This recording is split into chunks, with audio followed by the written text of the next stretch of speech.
তার মধ্যে অন্যতম একটি মাস হলো শাহরু রমাদান আল্লাযী উনজিলা ফীহিল কুরআন। রমজান মাস 12 মাসের মধ্যে সর্বশ্রেষ্ঠ মাস হলো রমজান মাস। সর্বশ্রেষ্ঠ মাস হলো রমজান মাস। এই মাসে এত বেশি বরকত পৃথিবীর কেউ বয়ান করে শেষ করতে পারে, এত বেশি বরকত। এই মাসের একটি নফলের মর্যাদা আল্লাহ তাআলা ফরজের সমতুল্য করে দিয়েছে। একটা ফরজের মর্যাদা 70টা ফরজের সমতুল্য করে দিয়েছে। আল্লাহ তাআলা চান যে বান্দা যাতে এই রমজানুল মুবারকে নিজেকে পরিশুদ্ধ করে, নিজেকে পবিত্র করে, নিজের জীবনকে সুন্দর করে দুনিয়ার সব ধান্দা ছেড়ে দিয়ে আল্লাহর গোলামির মধ্যে বান্দা নিজেকে আত্মনিয়োগ করে। এজন্য আল্লাহ তাআলা মাহে রমজান দান করেছেন। এই রমজানের পবিত্রতা রক্ষা করা, এই রমজান মাসে নিজেকে একদম আল্লাহর গোলাম বানিয়ে রাখা, এটা প্রত্যেকটা মুমিনের ঈমানি দায়িত্ব। সে যদি কবরের আযাব থেকে বাঁচতে চায়, সে যদি জাহান্নাম থেকে বাঁচতে চায়, বড় সুযোগ একটা তার জন্য এই রমজান মাসকে কাজে লাগে। সে সামনে রমজানে আবার উপস্থিত হতে পারবে কিনা তার কোনো গ্যারান্টি নেই। এজন্য এই মাহে রমজান নিজেকে সচেতন করা, এত বেশি সচেতন যে নিজের একটা মুস্তাহাব আমলও যাতে ছুটে না যায়, নিজের একটু তেলাওয়াত যাতে ছুটে না যায়। রমজানের অন্যতম আমল হলো কোরআন তিলাওয়াত করা, কারণ আল্লাহ তাআলা এই মাসে কোরআন নাযিল করেছেন। কোরআনের বরকতে আল্লাহ পাক এই মাসের মর্যাদা বাড়াই দিয়েছে। কোরআনের বরকতে আল্লাহ তাআলা নবীর মর্যাদা বাড়াই দিয়েছে। কোরআনের বরকতে আল্লাহ তাআলা এই উম্মতের মর্যাদা বাড়াই দিয়েছে। কোরআনের বরকতে আল্লাহ তাআলা কোরআন যে শহরে নাজিল হয়েছে মক্কা মদিনা সেগুলোর মর্যাদা বাড়াই দিয়েছে। কোরআনের বরকতে আল্লাহ তাআলা যে পাহাড়ে কোরআন নাজিল হয়েছে ওই পাহাড়কে জাবালে নূর করে দিয়েছে, নূরের পাহাড় বানাই দিয়েছে। রমজানে অন্যতম একটি আমল হলো কোরআন। কোরআন এমন এক কিতাব, আল্লাহ তাআলা বলেন এটা বরকতপূর্ণ কিতাব, এটা বরকতপূর্ণ কিতাব। এই কিতাব যে তিলাওয়াত করবে আল্লাহ পাক ওই ব্যক্তিকে বরকতপূর্ণ করে দেন।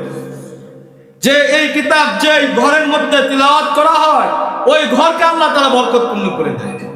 মৃত্যুর সময় যদি এই কিতাব তিলাওয়াত করা হয়, সূরা ইয়াসিনের তিলাওয়াত করা হয়, এই সূরা ইয়াসিনের বরকতে আল্লাহ তাআলা হাজার হাজার ফেরেশতা তাকে সান্ত্বনা দেওয়ার জন্য আসেন। কোরআন এমন এক কিতাব, আজকে তো আমাদের দিলের মধ্যে কোরআনের যে আজমত মহব্বত নাই। আজকে মুসলমানের সন্তান হয়ে গানের চর্চা করে, মুসলমানের সন্তান হয়ে বিভিন্ন অপসংস্কৃতির চর্চা করে, অথচ কোরআন পড়তে জানে না, কোরআন শিখার জন্য একটু চেষ্টাও করে না। নিজের সন্তান ইংলিশ শেখানোর জন্য, নিজের সন্তানকে দুনিয়ার শিক্ষায় শিক্ষিত করার জন্য হাজার হাজার লক্ষ লক্ষ টাকা ব্যয় করে কোরআন শিক্ষার কোনো গুরুত্ব নাই। এই জাতি ধ্বংস কেন হচ্ছে? আজকে কেন আমাদের মধ্যে মানবতা নাই? কেন আজকে মানুষের অবস্থা পশুর অবস্থার চাইতেও খারাপ? কেন আজকে মানুষের জীবনে নিরাপত্তা নাই? কেন সামাজিকভাবে মানুষ অশান্তির মধ্যে আছে? কেন আজকে মুসলিম যুবকগুলো তাদের হাতের মধ্যে ইয়াবা এবং মদের বোতল তুলে দেওয়া হয়েছে? এর অন্যতম কারণ হলো এদের দিলের মধ্যে কোরআনের আজমত নাই। কথা বলে ঠিক কিনা? কোরআনের মহব্বত নাই, কোরআনের শিক্ষার কোনো গুরুত্ব নাই। অথচ আল্লাহ তাআলা তাকে এই মেধা দিয়েছিলেন শুধু কোরআন শিখার জন্য। দুনিয়ার শিক্ষা করাটা ফরজ না। সে যদি শিক্ষা নাও করে আল্লাহ তাআলা তাকে দুনিয়া চালাবেন, কিন্তু কোরআন শিক্ষা করা প্রত্যেকটা মুসলমানের জন্য ফরজ। কোরআন ছাড়া তার জিন্দেগির কোনো দাম নাই। কোরআন শিখতেই হবে। কোরআনের আজমত মুহাব্বত, কোরআনের ভালোবাসা, কোরআনের আইন, এটা প্রত্যেকটা মুসলমানের জন্য ফরজ। যে জাতির মধ্যে কোরআনের গুরুত্ব থাকবে ওই জাতির উপর আল্লাহর রহমত থাকবে। যে জাতির উপর আল্লাহর কোরআনের গুরুত্ব থাকবে না ওই জাতির উপর কখনো আল্লাহর রহমত আসতে পারে না। ওই দেশ কখনো দুর্নীতি মুক্ত হবে না যে দেশের জনগণ কোরআন শিখতে পারবে। হাজারো চেষ্টা করা হলো, এজন্য এই মাস আল্লাহ তাআলা দান করছেন কোরআন তিলাওয়াত করার জন্য। কেন যেন আমরা কোরআন থেকে কেন দূরে সরে আসছি? কবরের মধ্যে আপনার সন্তান আপনার কাজে আসবে না, আপনার সম্পদ আপনার কাজে আসবে না, মৃত্যুর সময় আপনার স্ত্রী আপনার কোনো কাজে আসবে না, হাসরের ময়দানে আপনার সন্তান আপনার কোনো কাজে আসবে না, আপনার সম্পদ কোনো কাজে আসবে না। আল্লাহর কোরআন আপনাকে সুপারিশ করে আল্লাহর জান্নাতের মধ্যে প্রবেশ করার। প্রত্যেকটা যুবকের মধ্যে কোরআনের শিক্ষা বাধ্যতামূলক করা দরকার। কোরআনের শিক্ষা বুকে ধারণ করা দরকার। কোরআন কত বড় নিয়ামত আজকে আমরা বুঝতে ভুল করতেছি, কিন্তু মৃত্যুর সাথে সাথে আমরা বুঝতে পারবো, আমরা আফসোস করব যে কোরআন নামক নিয়ামত থেকে কেন আমি দূরে থাকলাম। এই জন্য আল্লাহ তাআলা বলেন এই রমজান মাস এটা কোরআন তিলাওয়াতের মাস। যারা আল্লাহর বুজুর্গ বান্দা ছিলেন ওরা এই মাসে এত বেশি কোরআন তিলাওয়াত করতেন। হযরত জাকারিয়া রাহমাতুল্লাহি আলাইহি, যিনি ফাজাইলে আমল এর মুসান্নিফ লেখক, হযরত শাইখ জাকারিয়া রাহমাতুল্লাহি আলাইহি শাইখুল হাদিস ছিলেন। উনি প্রতি রমজানে 61 খতম কোরআন পড়তেন।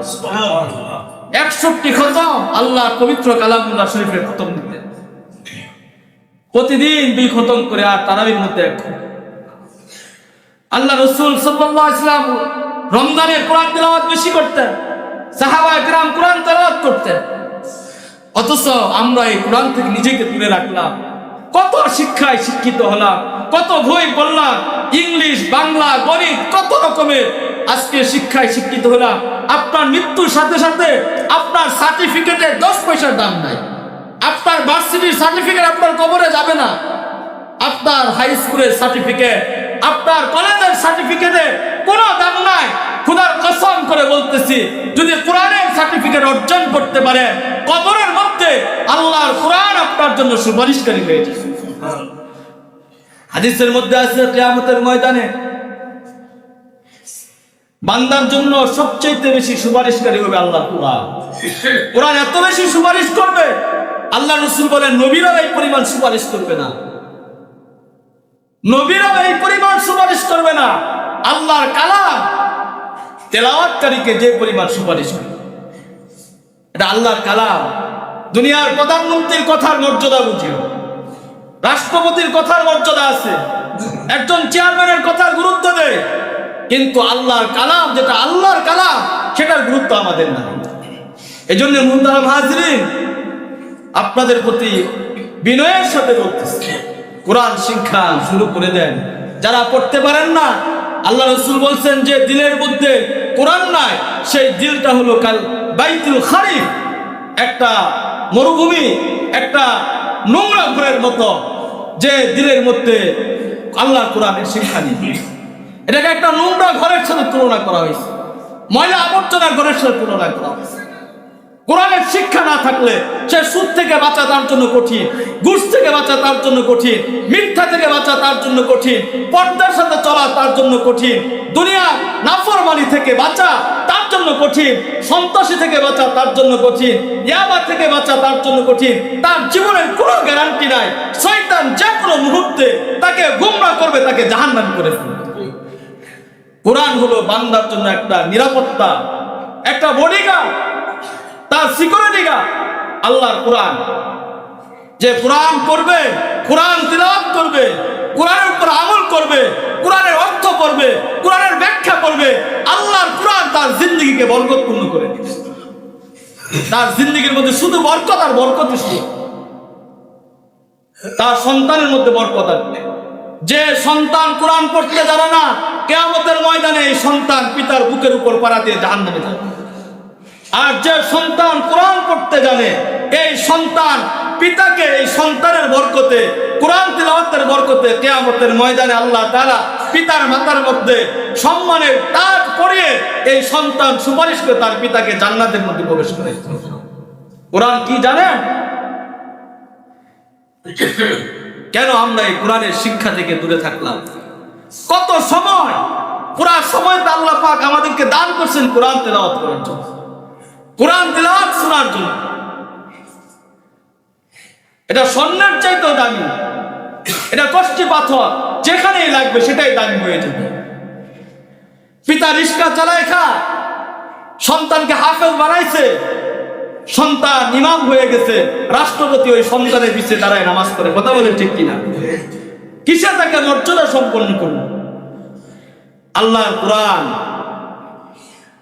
আজকে আমাদের শিক্ষার এই দশা কেন? আজকে এই শিক্ষার এই অবস্থা কেন?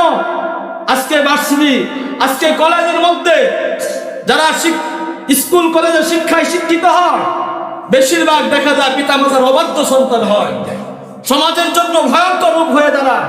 এরা ডাক্তার হলেও দুর্নীতি করে, এরা অনেক সময় দুনিয়া ধোঁকার মধ্যে পড়ে যায়।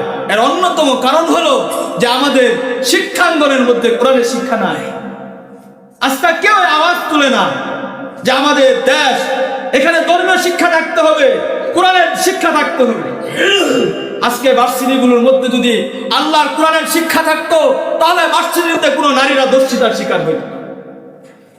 আজকে ভার্সিটির মধ্যে অস্ত্রের চর্চরানি দেখা যাইত না। এজন্য মুহতারা হাজিরিন, এই কোরআন আল্লাহ পাক এই রমজান মাসে নাজিল করে এই জাতিকে বুঝাইছেন, তোমরা কোরআন তেলাওয়াত করো। হযরত ওমর ফারুক রাদিয়াল্লাহু তাআলা আনহুর যুগ সোনালী যুগ কেন? উনি যাদেরকে এই দায়িত্ব দিতেন, আগে কোরআন দেখতেন, সে কতটুকু কোরআনের উপর দক্ষতা আছে, তার কোরআন শরীফ পড়া শুদ্ধ আছে কিনা, সে কোরআনের ব্যাখ্যা বুঝে কিনা। যে যত বেশি কোরআনের ব্যাখ্যা বুঝতো, হযরত ওমর রাদিয়াল্লাহু তাআলা আনহু তাকে তত বড় দায়িত্ব দান করতেন। তার কাছে কোরআনের গুরুত্ব ছিল, যার কারণে পৃথিবীর ইতিহাসে হযরত ওমরের যুগ হলো সোনালী যুগ। আজকে আমাদের অবস্থা হলো ভিন্ন। যারা কোরআন পড়তে জানে, যারা কোরআনের ব্যাখ্যা জানে, ওদেরকে ক্ষমতা থেকে দূরে সরানো হয়, আর যারা কোরআন থেকে বঞ্চিত, ওদেরকে ক্ষমতার দিকে ঠেলে দেওয়া হয়। বারবার 54 বছর বাংলাদেশের ইতিহাসে যার কারণে এই দেশ দুর্নীতিমুক্ত হয় না। কথা বলেন ঠিক কিনা? এজন্য মুহতারাম হাজিরিন, কোরআনের শিক্ষাকে আমরা বুকে ধারণ করি। আল্লাহর হস্তে কোরআনকে বুকে ধারণ করে শুধু এটা কথার কথা নয়, কোরআনকে গুরুত্ব দেন, নিজের সন্তানকে কোরআন শেখান। আপনার সন্তান ডাক্তার হলে কোরআন দাম নাই। আপনার দুনিয়ার হয়তো কয়েকদিন বুক বিলাসিতা করতে পারবেন, কিন্তু এই সন্তানকে যদি দিন না শিক্ষা দেন, কিয়ামতের ময়দানে এই সন্তান আপনার জন্য আযাব হয়ে দাঁড়াবে। আপনার স্ত্রীকে যদি কোরআন শিক্ষা না দেন, এই স্ত্রী আপনার জন্য কিয়ামতের ময়দানে আযাব হয়ে দাঁড়াবে। আপনার কর্মচারীদেরকে যদি কোরআন শিক্ষা না দেন, কিয়ামতের ময়দানে এই কর্মচারী আপনার জন্য আযাব হয়ে যাবে। এজন্য কোরআন শিক্ষা গ্রহণ করুন, এটা আপনাদের প্রতি বিনীত অনুরোধ। আল্লাহ পাক কোরআন শিক্ষাকে সহজ করে দিয়েছে। যারা কোরআন পড়তে জানি না, শিক্ষা নিয়ত করি, সাথে সাথে যে সকল মসজিদে আল্লাহ কালামুল্লাহ শরীফের তিলাওয়াত হয়, আমরা গুরুত্ব সহকারে মহাব্বতের সাথে সেগুলো শুনি। কোরআন শরীফ তেলাওয়াত করলে যে পরিমাণ সওয়াব হয়, কোরআন শরীফ তেলাওয়াত শুনলেও আল্লাহ পাক ওই পরিমাণ সওয়াব আপনার আমলনামার মধ্যে দান। মহাব্বতের সাথে শুনবো, আন্তরিকতার সাথে শুনবো, এবং পূর্ণ খতম আমরা শুনবো। আমাদের সমাজের মধ্যে আরেকটা ধোঁকা চলতেছে। দেখা যায় 20 টাকার তারাবির মধ্যে সারা মাসে 1 খতম কোরআন শরীফ হয়। যিনি হাফেজ সাহেব, ওনারা তেলাওয়াত করে যে পরিমাণ সওয়াব পায়, যারা পূর্ণ মাস এই পূর্ণ খতমের তেলাওয়াত শুনে, আল্লাহ তাআলা ওদের আমলনামার মধ্যে পুরা কোরআন শরীফ তেলাওয়াতের সওয়াব দান করেন। সুবহানাল্লাহ। কিন্তু দেখা যায় অনেকে 8 রাকাত করে দৌড় মারে, 12 রাকাত করে চলে যায়, ওদের তো খতম হয় না। 2 নম্বর হলো, আমরা অনেক মাসআলা বলি কারোর সাথে জিদ করার জন্য, কারণ আমাদের একটা দায়বদ্ধতা আছে।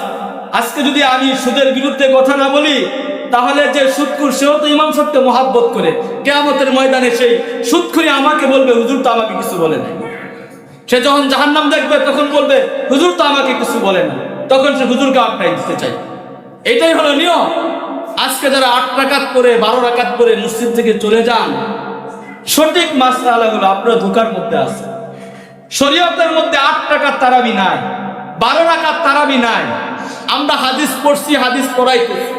আপনারা শুধু বুখারী শরীফ গবেষণা করেন, আমরা শুধু বুখারী না, আমরা সিয়াসিত্তা, তিরমিজি, নাসাই, মুসলিম শরীফ, আবু দাউদ শরীফ, তহাবি শরীফ, আর অসংখ্য হাজার হাজার লক্ষ লক্ষ হাদিস আমরা গবেষণা করি। আমরা এগুলো পড়ছি, আমরা পড়াইতেছি।